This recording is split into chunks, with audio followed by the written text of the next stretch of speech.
Mwiriwe neza ubworozi b'ingurube n'abandi mwifuza kwinjira muri uyu mwuga w'ubworozi bw'indyohesha birayi. Nitwa Uwimana Patricie, mbahaye karibu mu kiganiro cy'uyu munsi aho tugiye kurebera hamwe indyohesha birayi, izina ry'umuvugo wanditswe na Musenyeri Alexis Kagame avuga ku byerekeranye n'ubworozi bw'ingurube, avuga ku byerekeranye n'ibitungo, uko ryaje mu Rwanda, uburyo ryazanywe n'abazungu b'abapadiri, uburyo ki umwami yaryakiriye, uburyo ki ibwami bakiriye iri tungo, ndetse n'icyo twakwiga ni ubuhe bumenyi cyangwa se ni ubuhe butumwa Musenyeri Alexis Kagame yasigiye cyangwa se yashakaga guha aborozi b'ingurube muri iki kinyejana mu mwaka wa 2025, kuko hari igihe uhura n'umuntu akakubwira ati ingurube ziraryoha, wareba no mu muvugo wa Musenyeri Alexis Kagame ugasanga koko n'umwami yarazikundaga. Hakaba naho uhura n'umuntu akakubwira ati ingurube zigira umwanda, wagera hari aho ugera mu ntuza mu muvugo wa Musenyeri Alexis Kagame akavuga ati iyi kunyuzeho igukubita impumuro, ariko wayireba ingendo ukareba imisaya yayo ugahita uyibona nyine mu isafuriya iryoshye cyangwa se uyibona ku isahani. Ni umuvugo rero tuzagerageza kumva, kandi nkaba nzi neza ko uzadufasha kurushaho kumenya iri tungo rishya. Navuga ngo ni rishya, ariko urebye niba Musenyeri Alexis Kagame yarayanditseho ni mu myaka nari ntanavuka.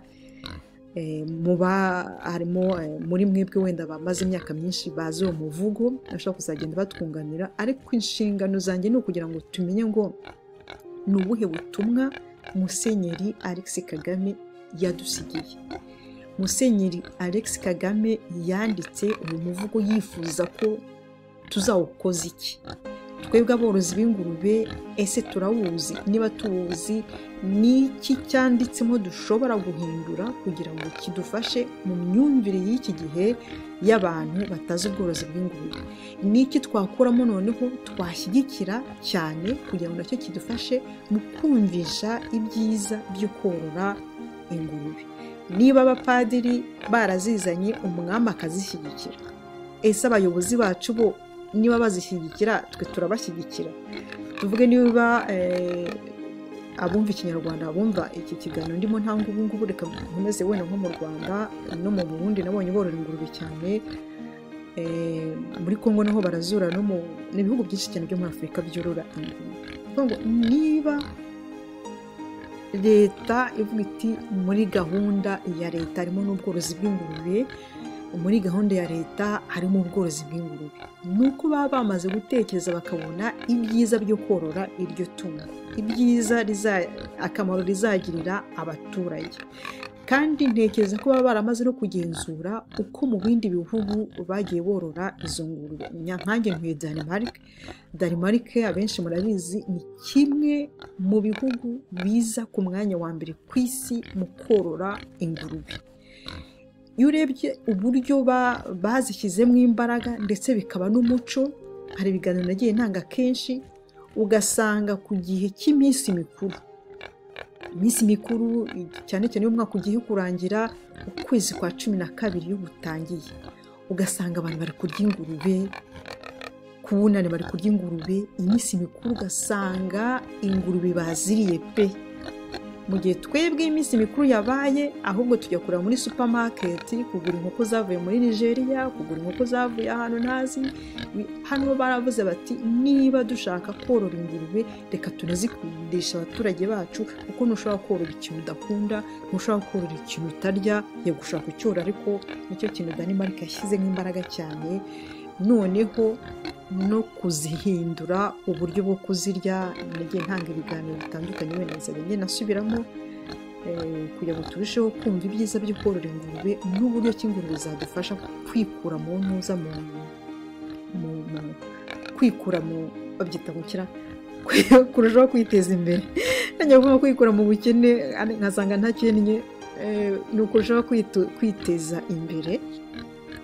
rero tuzagerageza kurebera hamwe, tuzajya twungurana ntuza ibitekerezo, twige kuri iyi ngurube tworora. Iyi foto muri kubona imbere cyangwa se video ntabwo ari ingurube zo mu Rutsiro, ntabwo ari ingurube norora, ni ingurube n'intuza, ni ibyo nakuye kuri internet mfatanyije na bagenzi banjye, duhereye ku ngurube kera bororaga, hari n'izo bacyorora ubu ngubu za kinyarwanda, ariko urebye nk'izi ngurube no kuri zibyibushye, ni ibisore n'iki byose zibereye mu bihuru, zifite imyanda kandi ntabwo zikwaye.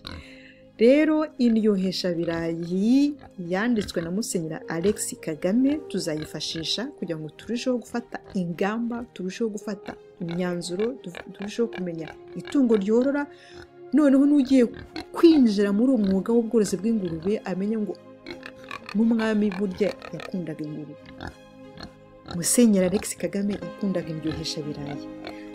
Abapadiri bakunda ingurube. Padiri nageza kugusura ujye umurambagiriza isekurume nziza y'ingurube umuhereze, umubwire atakira indyohesha birayi padiri, ubundi mubane neza. Mwakoze rero gukurikirana iki kiganiro cy'uyu munsi, tuzakomeza tugende twungurana ibitekerezo, turusheho gushaka ubumenyi, turusheho gufashanya, kuko mu bworozi bw'ingurube nta muntu wigira, ndababwiza ukuri, ntawe.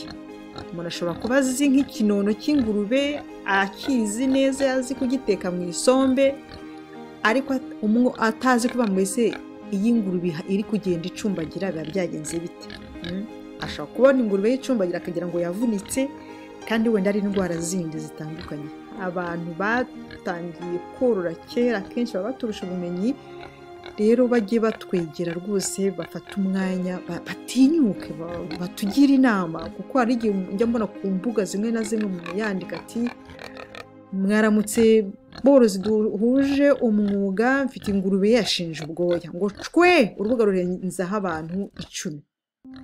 Ntagire umuntu umusubiza, kandi hariho babandi tuvuga ngo ni abayobozi bandi tuvuga ngo borora ingurube, ushobora no kwandika uti baza veterineri, ariko bujya guceceka kuko umworozi mugenzi wawe ukaba ndaranditse ati ingurube yanjye nayibanguriye, imaze amezi 3 ibanguriye, ariko ngiye kurinda. Kubera ko uwo mworozi akiri mushyashya akibaza impamvu yongeye kurinda, bati si abazi ngo ingurube yibanguriye ihita ifata, ntabwo ari byo. Undi akavuga ati ariko ko nabateje intanga none ingurube yanjye ikaba yabyaye akana kamwe, ugasanga atangiye kurakarira abatugezaho intanga, atangiye kurakarira veterineri wateye intanga, kandi haba hari ibintu byinshi cyane umworozi yagombye kuba azi, nubwo burya umuntu atabishobora icyarimwe. Kuko nyambona nka hano Denmark bakora ubushakashatsi ko umuntu ngo ni specialiste mu bworozi bw'ingurube, yabifasheho imyaka 7. Mu gihe kwiga uri dogiteri uvura abantu wiga imyaka 5, imyaka 7 uri kwiga ingurube, mu Rwanda, mu Burundi, muri Kongo n'abandi mwese mwumva ikinyarwanda, sinzi niba byavamo, ariko ibyo twahuza tukamenya ingurube ry'ibirayi, nubwo bayita indyohesha birayi, ingurube ry'ibijumba, ingurube ry'ibyatsi, ariko bajya batubwira ngo izo ngurube mukazajya muziha ibyatsi, ingurube nizirisha. Hari abantu mperetse gusura b'abadanwa hano, inshuti zanjye borora mu buryo ekologike, mu buryo eko, mu buryo nanjye kuvanga indimi kandi mbangakuri, mu buryo bubungabunga ibidukikije. Ingurube zabo bakagera aho bazirekurira rwose, nubwo hano hakonje, rimwe na rimwe bakarekura zikagenda zikajya muri urwo rubura ku zuba bakazireka. Yego nta bantu benshi baba bahari ngo bazane imyanda y'amoko yose, ariko ingurube ntiwazigabura ibyatsi gusa ngo zinanirwe kubaho, zabaho. Nubwo wenda ntabwo nabyinjiramo cyane, biterwa n'ubwatsi ubwo, kuko ubwatsi burimo amoko menshi, harimo ubutera imbaraga, harimo n'ubwatsi bwubaka umubiri. Nubwo ingurube ifite igifu nk'icy'umuntu, ntabwo wananirwa korora ingurube ngo ukora ko ufite ibyatsi gusa. Ushobora korora izo ushoboye, ukazigabura uko ushoboye, ukagira amahirwe zikazabyara, hanyuma ugatangira kugenda uhindura imigaburire, cyane cyane ko muri iki gihe ibiryo birahenze. Ngo yaba ari ikindi kiganiro nabivanze mu mihanganire. Reka mbareke rero, ubwo naho ubutaha twige ijambo indyohesha birayi, kuki Musenyeri Alex Kagame yadusigiye uyu muvugo twawubyaza ubu twawubyaza umusaruro gute. Imana ibahe umugisha. Bye.